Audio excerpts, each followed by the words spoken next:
মরিচের গাছ এখনো যেভাবে টিকে আছে, মনে করেন অন্য কারো জমিতে এই যাবৎ মরিচের গাছ টিকে নেই।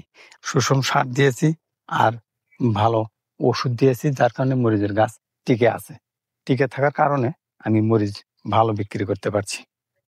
এই 6 শতক জমি থেকে প্রায় 1 সপ্তাহ আগে 10 মণ মরিচ হারভেস্ট করেছি।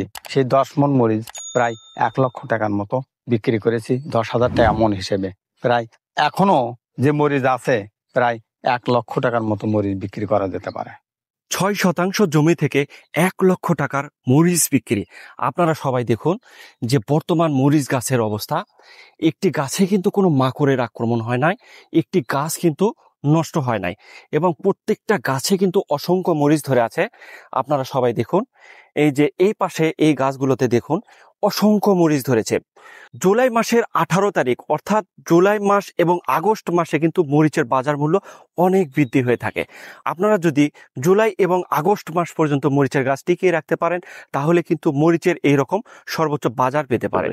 আসসালামু আলাইকুম ভাই। ওয়ালাইকুম আসসালাম। কেমন আছেন আপনি? আলহামদুলিল্লাহ। তো এখানে কত শতাংশ জমিতে আপনি মরিচ চাষাবাদ করেছেন? 6 শতাংশ জমি।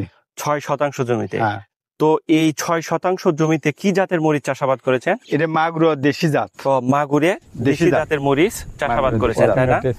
আচ্ছা মান্নান ভাই, আজকে কত তারিখ? আজকে জুলাই মাসের 18 তারিখ। তো জুলাই মাসের 18 তারিখ পর্যন্ত কিন্তু কারো মরিচের গাছ টিকিয়ে নাই, কিন্তু আপনার মরিচের গাছ টিকিয়ে আছে। আলহামদুলিল্লাহ। তো এই সময় দেখা যাচ্ছে যে গাছে কিন্তু পর্যাপ্ত পরিমাণে মরিচ আছে এবং পর্যাপ্ত মরিচ ধরেছে।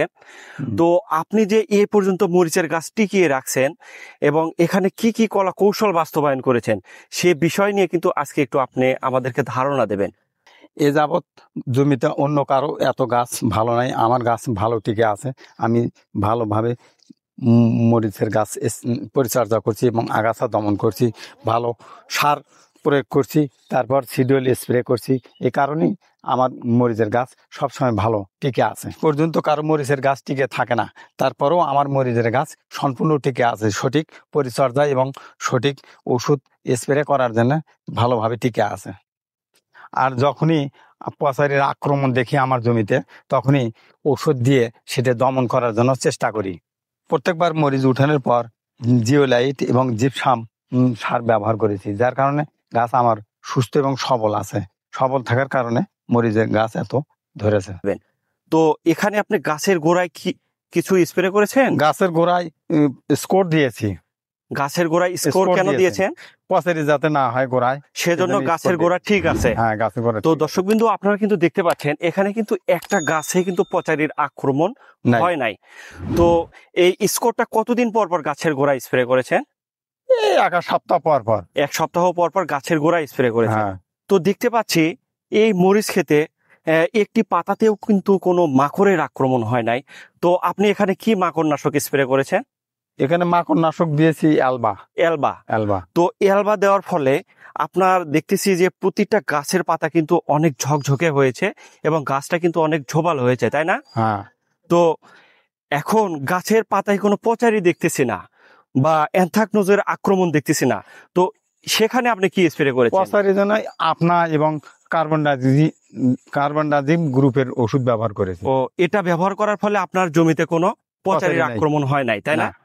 তো এখন আপনি মরিচের ফল ছিদ্রকারী পোকা দমন করার জন্য কি ব্যবহার করেছেন? ফল ছিদ্রকারী পোকার জন্য ওই যে আপনার পাতা ঔষধ পাওয়া যায় অ্যামামেকটিন গ্রুপে, তাই না? হ্যাঁ। তো এখানে গাছে যে পর্যাপ্ত পরিমাণে মরিচ ধরেছে, তো এই ফলন বৃদ্ধি করার জন্য কি ভিটামিন স্প্রে করেছেন? ফলন বৃদ্ধি করার জন্য ফ্লোরা ব্যবহার করেছি। যার ফলে গাছ এত সুন্দর আছে এবং গাছে এত মরিচ আছে, তাই না? সুপ্রিয় দর্শকবৃন্দ, আপনারা সবাই শুনলেন আমার প্রাণপ্রিয় কৃষক ভাইয়ের কথা। তিনি এখানে মার্চ মাসের শেষ সপ্তাহে এখানে মরিচ চাষাবাদ শুরু করেছেন। তো আজকে জুলাই মাসের 18 তারিখ। এ পর্যন্ত কিন্তু সমস্ত গাছ টিকিয়ে আছে। এখন পর্যন্ত কিন্তু কোনো গাছের কোনো সমস্যা হয় নাই। তো এমতা অবস্থায় মরিচের বাজার মূল্য কিন্তু অনেক বেশি। তো বেশি হওয়ার ফলে তিনি এই 6% মাটি থেকে কিন্তু 10 মণ মরিচ বিক্রি করেছে। তো আজ থেকে 4-5 দিন আগে কিন্তু এখান থেকে তিনি মরিচ হারভেস্ট করেছে। তো এখান থেকে কিন্তু 1 লক্ষ টাকার মরিচ বিক্রি করেছে। সুপ্রিয় দর্শক বিন্দু, মরিচের গাছ টিকিয়ে রাখা কিন্তু অত্যন্ত চ্যালেঞ্জিং বিষয়।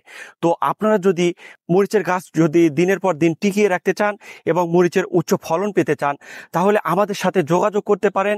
আমরা আপনাদেরকে সঠিক পরামর্শটাই দিতে পারি। তো আজ এ পর্যন্তই। দেখা হবে ও কথা হবে আবারও নতুন একটি ভিডিওতে। এতক্ষণে নিজের খেয়াল রাখবেন ও সুস্থ থাকবেন। আল্লাহ হাফেজ।